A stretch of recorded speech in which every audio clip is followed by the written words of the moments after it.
Hey guys, what's happening? This is Justin Yule, and I've been doing the Smart Group training program pretty much since it came out. Actually, I've been fortunate enough that I was in a mastermind group with Steve and Jared where this whole thing actually came about.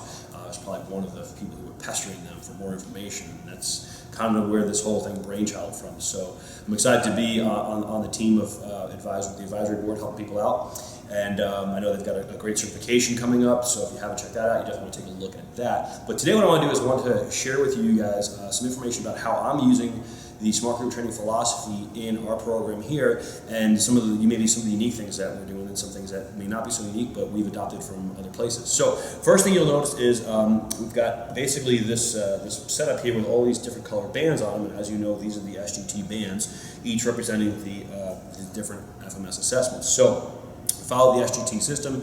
When people come in, they check in, they come in the door, this is where they actually check in. We check them, we've got an iPad over here for checking them into mind body, but then what happens is they get a couple things. We hand them their bands, and they get a workout card. And the workout card, I know you won't really be able to see it here, but we'll post one, is basically on the workout card. This is where they track their weights and their, whether they're using resistance bands or kettlebells or dumbbells, whatever it is they're doing from week to week for a particular phase. So this is a phase. So this particular phase we're in right now, we're doing agonist supersets, and this is pre-exhaustion supersets. And then all the exercises are listed here. So station 1A, 1B, 2A, 2B, and so forth. And then in the black, you'll notice where we have the main exercise listed. If there's a red light, as we call them in the SGT world, we got the colors there, so the white, yellow, purple, blue, just the different dysfunctions, if you will.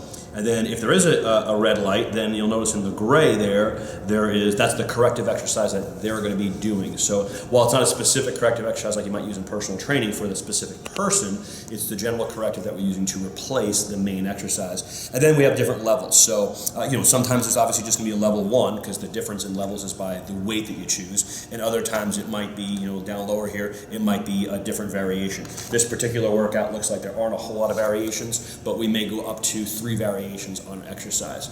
For example, I know we have another workout where kettlebell swing is the main exercise, and obviously yellow would be a red light. So somebody has a yellow, they're going to do a corrective. In this particular phase, it's stick RDLs, and then the level 1 exercise would be a kettlebell RDL, level 2 would be a kettlebell swing, and level 3 could, for example, be either just more weight, or we could switch them to a one-arm swing if we wanted to. So you guys understand that. But I just want to show you here how we do it. So they check in, we check them into the system, they get their bands, we hand them their bands, hand them their pen, hand them one of these, and then also what we do is it's all clipped together with one of these little guys right here, and you'll see there's a number on there, so this is number 4. So they would get all this with their pen and their bands and all that, and this is number 4. So this person would start at station 4. So now we just give them their stuff and they go, and after we do the warm-up, they know what station they're going to start. So speaking of warm-ups, now we know that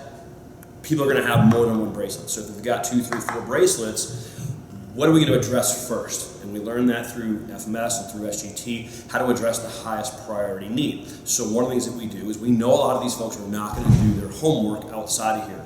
So we do it here. So each color has, let's just say for example, there's an orange.